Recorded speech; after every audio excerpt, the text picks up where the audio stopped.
All right. So again, welcome everyone. My name is Mahara Suhail. I am one of the first year senior admission counselors here at Elmhurst University Office of Admission.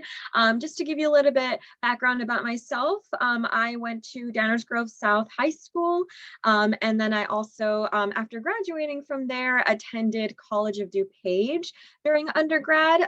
So went to community college for 2 years, got my associates. And then I moved on to Lewis University, so similar to Elmhurst, and then got my bachelor's there in communication. And I then did my graduate certificate in project management here at Elmhurst University, and I finished that up last year. So very, very grateful for all the professors and the educational journey that I have been on. And throughout my journey, I always emphasized the importance of mental and emotional readiness, right? I think this is something that luckily within just these past 5 years has been, taken a look at more, talked about more people are spreading awareness on this specific topic that was not really talked about, heck, even a decade ago, right? So this is something that I had to, embark on many challenges throughout my college experience. Part of this college transition series, this webinar series that I host, is to not only, of course, adjust and help everyone in, getting transitioned smoothly into four-year universities such as Elmhurst, but also diving in a little bit deeper as to what that preparedness looks like, right? What are those active steps you need to take in order to be a successful student? And in these next two webinar series, this one included, I'll be highlighting the mental and emotional journey. So again, we have a lot that we're going to be covering tonight. It won't take the full hour. In fact, we'll probably wrap up in about 30 minutes. So get ready, and without further ado, we'll go ahead and get started into the next slide. All right, so why are we hosting this webinar, right? The ultimate question. So just to start off with some statistics, which I know can be a little jarring, I do want to share this because, before I even dive in, I want all of us to be aware of what mental health looks like, right? This is not a therapy session, but I think we all need to be pretty aware of what that looks like for ourselves, what that looks like within our loved ones, within our classmates, and really be vulnerable with yourselves, be honest with yourselves. And I want you to challenge yourself throughout this entire webinar series that I'm going to be hosting for you tonight. Ask yourself these certain questions, and I'm going to be asking you. And heck, if you have a notepad in front of you, write that down, right? Jot some notes down, some thought-provoking or ideas that you will start to accumulate throughout this webinar tonight, because I really want you to challenge yourself tonight. So again, wanting to jump back into these statistics, Healthline reported in 2014 survey, 33% of students surveyed reported having suffered some sort of serious depression. In 2016, 39% of students were struggling with at least one sort of mental illness.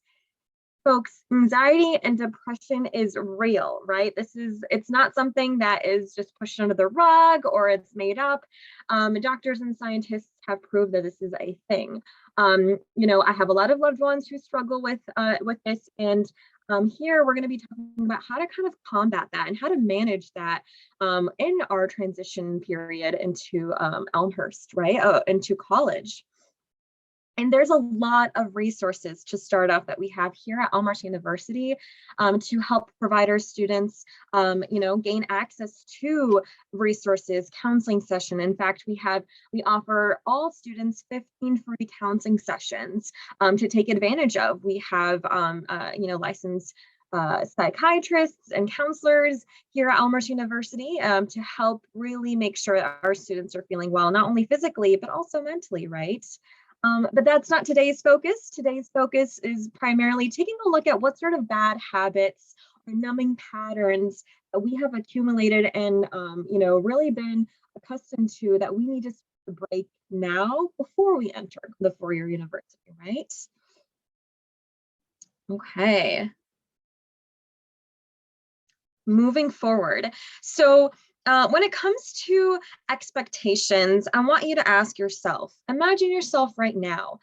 How can you imagine yourself as a college student in a four-year university? Just picture that. I want you all to just take a moment right now and imagine yourself in the space of Elmhurst in a four-year university. What are you doing, right? Are you joining clubs and organizations? Are you staying after class to receive additional help? Are you partying all night, right? What sort of activities can you imagine yourself? And again, if you have a pen or paper in front of you, I suggest you write this down and really envision yourself as a college student.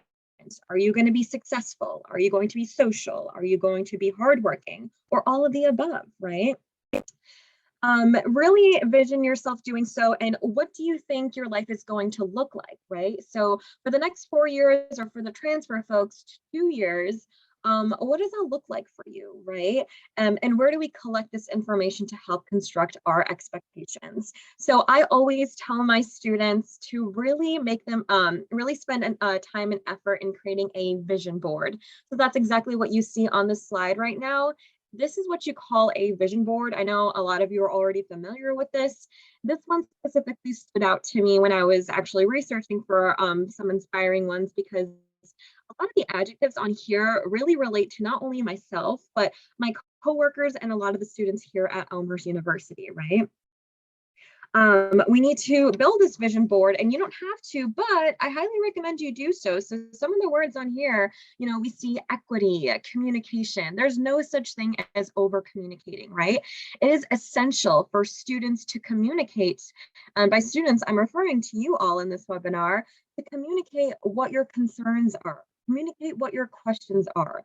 Communicate your boundaries, right?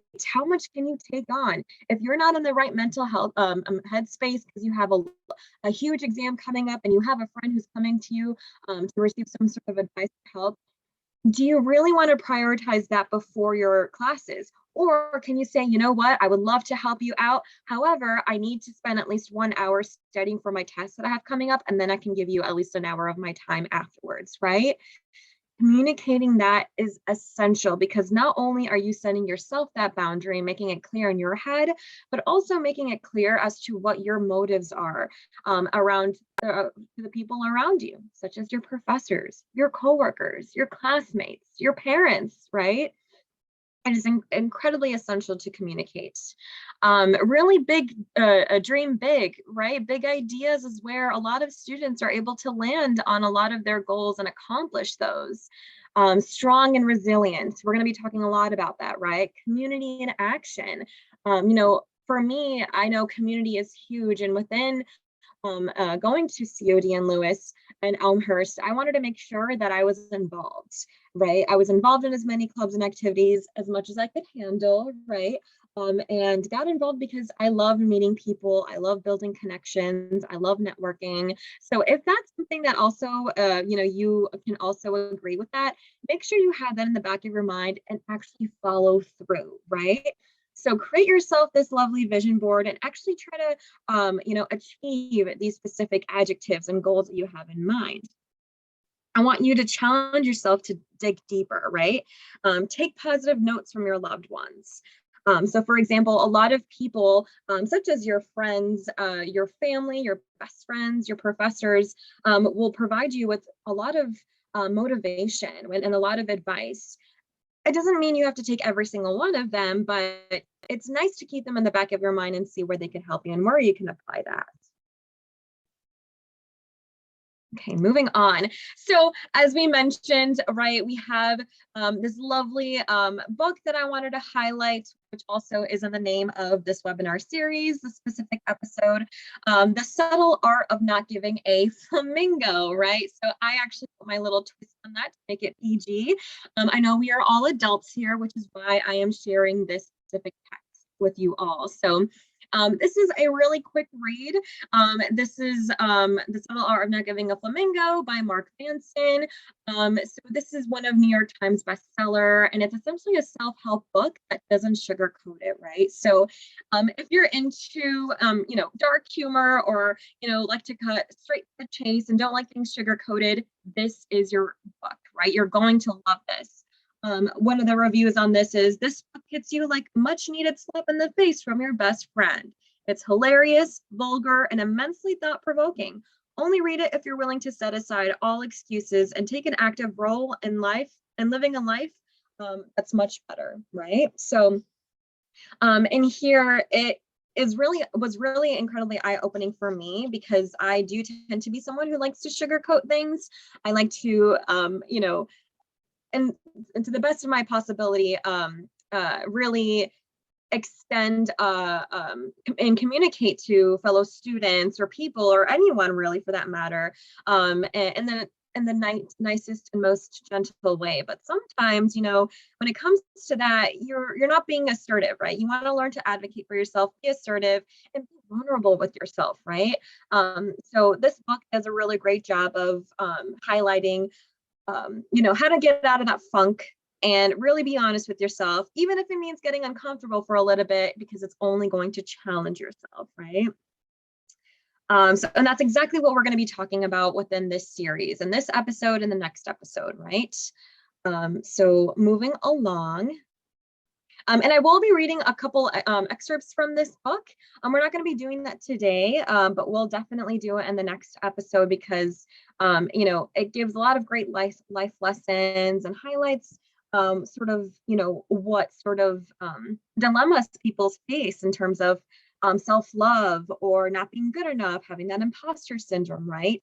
And kind of taking that and slapping that in the face, shutting it down, and gaining confidence. So, and I highly recommend people check this book out. Moving forward, so when it comes to brainstorming, how are we going to measure our success, right? This is huge.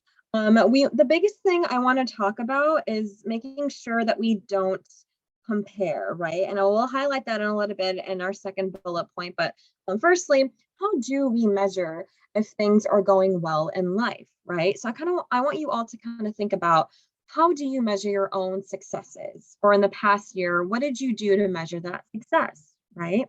Did you write yourself a little goal sheet, a dream journal, or a vision board, right? And how did you achieve that, right? Did you set yourself mini baby goals to essentially achieve those specific goals, right? And when it comes to measuring success, you can start as little as a small goal and go as big as a really large goal too, right? It doesn't mean, when I ask how do you measure your success, it doesn't have to be a specific amount or degree to success. It can be as small or as large as however you want it to be, right? You can start off by, this summer, right now, if you had a bad habit throughout high school or community college, whether that was waking up late every day, right? I struggle with waking up pretty late. So what sort of goal do you want to set yourself right now that you would like to start when you come to Elmhurst to eradicate that specific bad habit and make it a positive goal, right? So you can write down for yourself, make sure I wake up 5 minutes ahead of time. So I'll allow myself to not run around and, look for things or pack my lunch and, drive to campus or come to campus, all flustered and late, right? So make that small goal for yourself. Or if you want to move on to a medium goal, which is, I want to make sure that I receive some sort of tutoring and go after class and receive tutoring in my math class. Right. So I know for me, math was not my forte. I don't know if any of you and on this call also did not like math. I was not good at it, and I'm not afraid to admit that.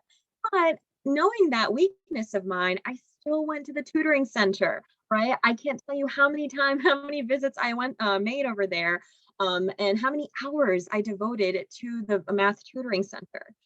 This was a goal of mine. I wrote this down and I told myself, Mahara, I am going to succeed in this math class. And how did I measure it? By attending the math tutoring center, by meeting lots of tutors who essentially helped me get a much better grade than I anticipated, right? And two very large goals, right? You can say, this year, my first semester, I'm going to achieve straight A's. Okay, that's a wonderful goal, but how are you going to measure this, right? What sort of steps are you going to take to get to that goal? Going to the tutoring center, right? Devoting X amount of hours and time to certain classes.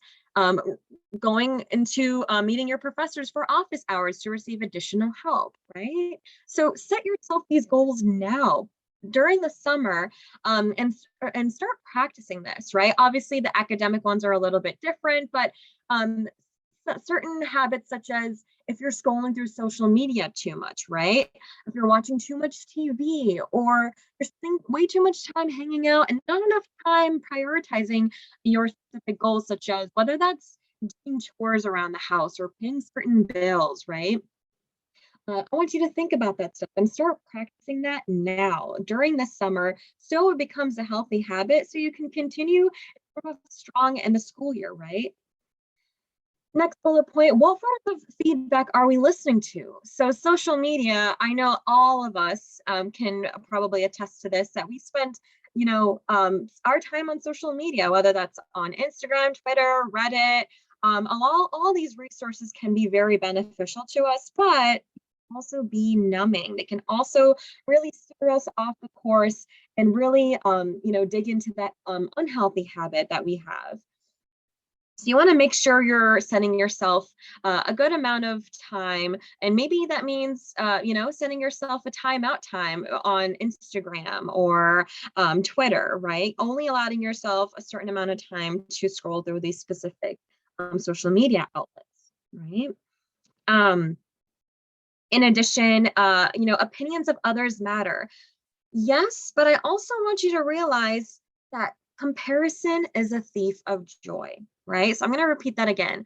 Comparison is a thief of joy. You do not want to compare yourself with others, right?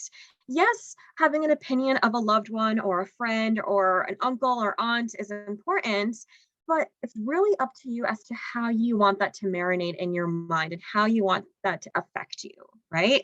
You don't want it to negatively affect you. And if, yeah, sure, you might have some friends who are, gonna be doing things that you wanted to do, but you can't. So for example, for me, because I went to a community college, I was pushed back one extra semester. That wasn't the case for all community college students, but for me, I did have to stay one extra semester. Yes, I was sad when my other friends graduated May of 2018, right? The time that they were supposed to graduate. So when I went on social media, I was sad. I looked at those pictures and thought, wow, I could have been graduating at the same time as them. But guess what, friends? I had not thought about that thought since now, right? That thought completely escaped my mind because guess what? I graduated. I ended up graduating on the highest note I could possibly think of. And I was so incredibly happy of my accomplishments. And guess what? That extra semester ended up giving me an additional, in fact, 2 internships under my belt. So it was a blessing in disguise, right? I wouldn't have done those additional internships had I not stayed an extra semester. So again, please rid that idea of comparing yourself to your friends right now. I know it's very easy because you're all graduating at the same time, or, a lot of you are going to be pursuing the same major, but it is different for everyone. Everybody has a different path and a different end goal. So remind yourself of that. And internal feedback, be kind to yourself, right? I want you all to be, cognizant of what your goals are, but give yourself that feedback, yes, but you need to do it in a way where you're not being rude to yourself and being kind to yourself. Moving on, a double-edged sword. Okay, so when it comes to being competitive, competitiveness tends to push ourselves, right? When you find that, all right, I'm going to a four-year university, and I'm going to be joining X Club or this X sport, whatever it is, right? You tend to be very competitive and push yourselves. And this allows us to create goals for ourselves and monitor our success, right? Being competitive is healthy. Measuring goals and creating goals and monitoring success is healthy, but you don't want to obviously push your limits, right? Don't be so hard on yourself. Give yourself boundaries, everyone. It is incredibly essential. I'm going to repeat that again. Give yourself boundaries, right? There's some people have mental illnesses, right? Anxiety, ADHD, depression. You can't compare yourself if you possess all of that to a person who possesses none of that, right? your goal, your path is going to be a lot more different compared to a regular person who, or not a regular person, but a different person who doesn't possess any of those mental illnesses, right? So give yourself a break, and don't beat yourself up. And once you get to college and once you become an adult, really, and maybe some of the older folks and parents or guardians who are watching this, you'll realize that you'll start to not sweat at the small things, right? Don't sweat the small things. If something small happens or a hiccup happens in your plan or during the first day of school, the first week of school, it is okay because chances are no one's going to remember it but you. And you don't even have to remember it, right? If you have a bad experience or a little hiccup, don't be so hard on yourself.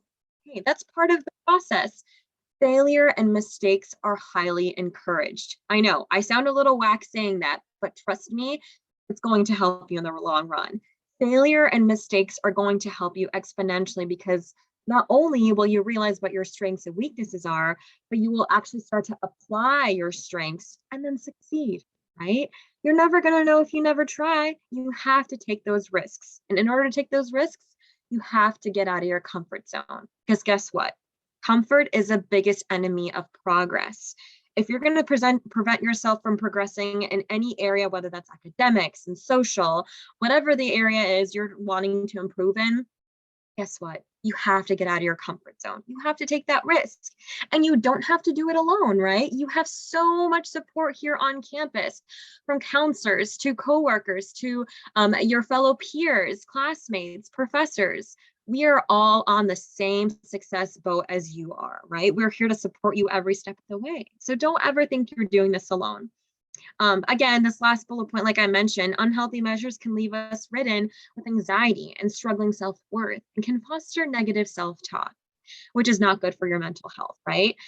Personally speaking, I tend to have anxiety and I tend to be very hard on myself. And I think I was harder on myself when I was younger and in college. And once I started to really practice and exercise positive affirmations, self-affirmations, that really made a difference, right? Being kinder to yourself means you're going to be more positive, you're going to present in a more positive way, and you're going to end up having more positive results, right? So keep that in mind. Okay, next slide. Getting to know your patterns. We all have patterns, right? The first step is developing a healthier mindset. So earlier I mentioned numbing patterns, right? So what does that look like? Binge watching Netflix, binging video games. So a lot of this entertainment can be a huge source of numbing patterns. You have a stressful day at work, or you have a stressful day in school. You took a bunch of tests. You didn't do too well in your test. So what are you going to do? Binge watch Netflix, right? A lot of us can be in this pattern. I know I'm totally guilty of falling into this pattern, but you need to make sure you set yourself boundaries, right? There's nothing wrong with playing video games or watching Netflix, but there is something wrong with overdoing it, right?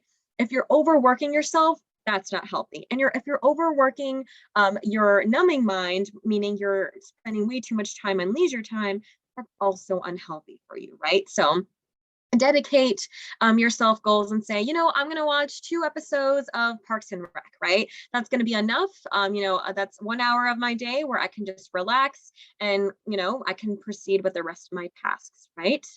And same goes with video games. Next bullet point, use of drugs and alcohol. Unfortunately, we do live in a time, and this has been an issue for centuries, where the students or folks sometimes turn to this, and you don't want to, right? Prevent yourself from turning into this numbing pattern. Seek out help, talk to counselors, talk to your doctor, and find ways to replace this. Okay.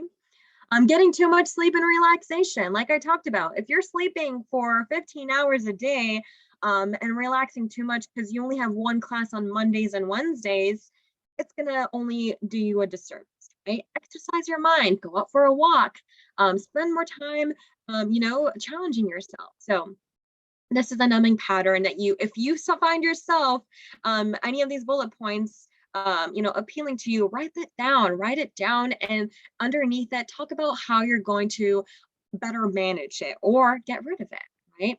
Over texting or overworking, or I'm sorry, overexerting or overworking, right? There is such thing as overworking that is unhealthy for you, right? You need to give your mind rest. You need to give your body rest.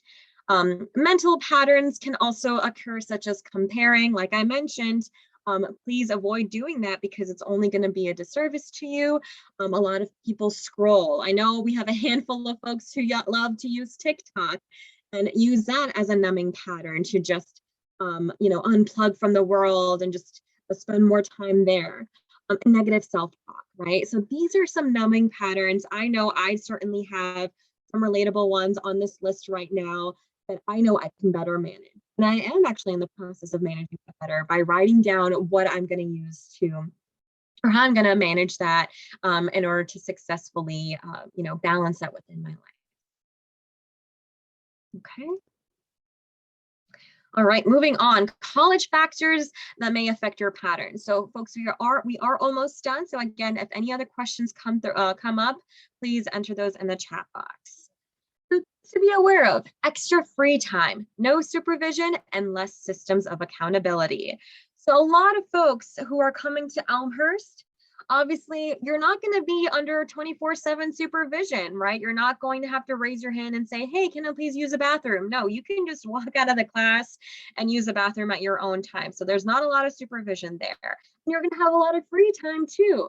On average, a full-time student who's taking a class in semester here at Elmhurst, a full-time student, it means you're taking 3 classes, but on average, students take about 4 to 5 classes per semester.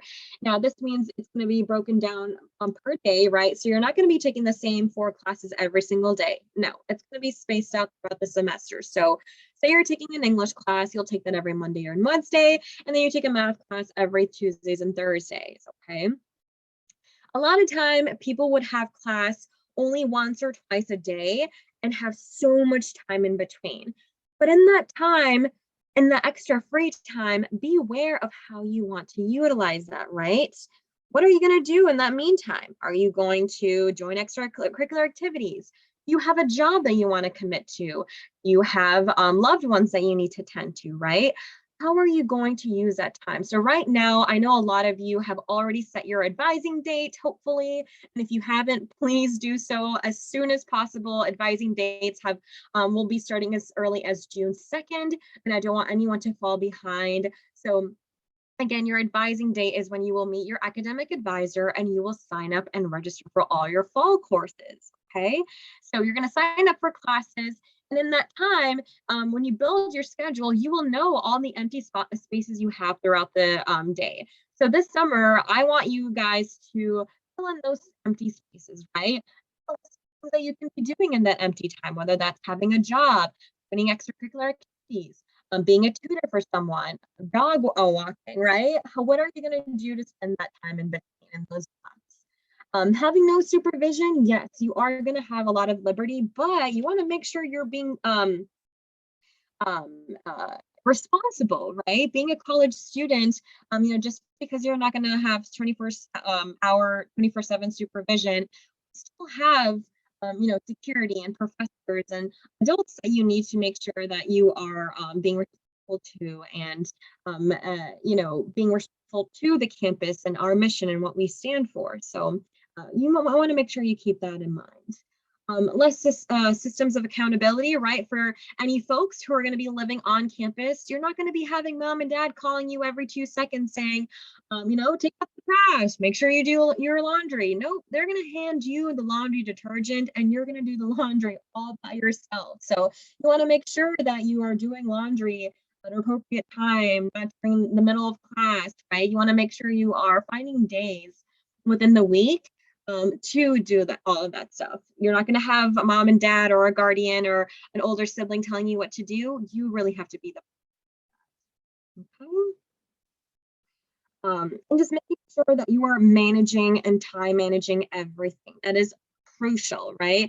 I know a lot of folks will have questions as to how do you best manage your time. My best advice is first, take a look at your main priorities. So for students, that's of course classes, and then start looking at your, second tier priorities, meaning work, right? Or tending to a family member, or any other extracurricular activities you do outside of campus. So really take a look at all your priorities and start mapping out how many hours you want to devote to one per day or per week, to kind of help you feel more relaxed and have a better idea as to what you want your upcoming school year to look like, right? For future considerations, what are your priorities for the next 4 years or 2 years for transfer students, right? What does that healthy, balanced lifestyle look like? And what resources do you have? So again, like I mentioned, really write down your priorities, take a look at what's crucial to you. And, obviously I'm not saying you have to play Tetris with your schedule and you have to know exactly what you're doing at exact hour. No, absolutely not. No one knows what they're doing in every exact hour of the day, right? But giving yourself at least a bullet point on a list of things that you can reference and refer to is a great start, right? And what resources do you have? So here on a campus, of course, like I mentioned, we have the Wellness Center that houses our counselors and psychiatrists. You have your professors. We have the WCPE, our Weekend Center for Professional Excellence. So for those folks who want to learn how to write their resumes or cover letters, practice interview skills, borrow their interview clothes, right? Blazers or a tie, we've got you covered, right? So really know who to access your resources from, because they will be the main folks to help you lead to your success, right? I can tell you how many times I leaned on my friend to help me build my resume, and with his help and my professor's help, I was able to land amazing internships, right? So take advantage of your resources. And what do those healthy balances look, a healthy balanced college life look like, right? So we've already touched upon a lot of this stuff. So following a schedule, prioritizing your needs and your main priorities. Healthy study, right? Giving yourself a designated time or hours within the day to do some studying, to do some work, and to do some social habits, such as joining a fraternity or sorority or a choir or a dancing team, right? Getting involved, find your people. I'm sure all of you guys are kind of sick and tired of us admission counselors saying join clubs and activities, but I can't tell you how important it is to do this, right, guys? I mean, for me, I did speech and debate team, so I did forensics in all 4 years in high school and in college, and I can't tell you how much I loved it, right? I met some lifelong friends. I was able to exercise my public speaking skills, really get out of my comfort zone, right? I took comfort and I, took it by the collar and right? I really challenged myself and I ended up finding my people who really are still to stay support me every step of the way. So get involved. There's so much for you to do. Eating well and moving, right? Making sure you're finding yourself enough time to build yourself and make yourself healthy lunches or feed yourself healthy meals, and moving, right? Making sure if you feel like you're the type of person where running really helps you de-stress and having a strong physical balance really helps you incorporate that. Spending time with family and friends, this is key, right? Again, like I told you guys, I'm a huge community girl. So for me, spending time with family and friends is actually helps me recharge. So keep that in mind too if you can be that person. Eating your values, religious, learning, hobbies and volunteering. For me, I love to paint, right? And I love volunteering at homeless shelters or places that need where people do food drives, helping nonprofit organizations and hosting fundraising dinners. Those are some of my hobbies and passions, right? So that for me keeps me grounded, right? In times where I feel like I'm at my lowest and I don't feel good enough or appreciated enough, or I feel like I'm not doing enough in this world, I find myself turning to hobbies and volunteering, and it really helps shift my perspective and really helps rejuvenate me, right? And keeping an open mind. College is packed with changes and ups and downs. I'm not saying that college is going to be this easy walk in the park.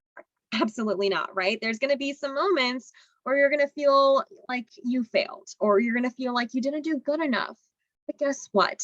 That is Yes, it is part of the process, but you can also refer back to your lovely set of goals and your lovely set of vision board to make you, pick right back up, right? And let yourself know that, hey, Mahara, or, I did give it my all. I tried my best. I studied my butt off. Or, I think I really did well on that interview for that internship. I did my best. And if it didn't work out for me, it didn't work out for me. It wasn't meant for me, right? So again, be kind to yourself and realize and acknowledge that ups and downs will occur. You just have to roll with the punches.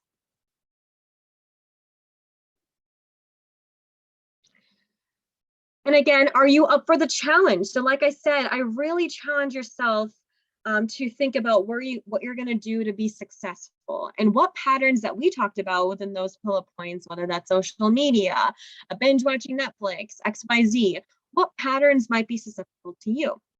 Now is the perfect time to practice those healthy habits, right? This summer, I challenge all of you on this call right now, heck, even the parents and guardians watching this, set yourself healthy habits, right? Start practicing those now. So once come the fall time, the next season, this upcoming school year, you already have that ready, the healthy habit in great action, and you can just easily instill that.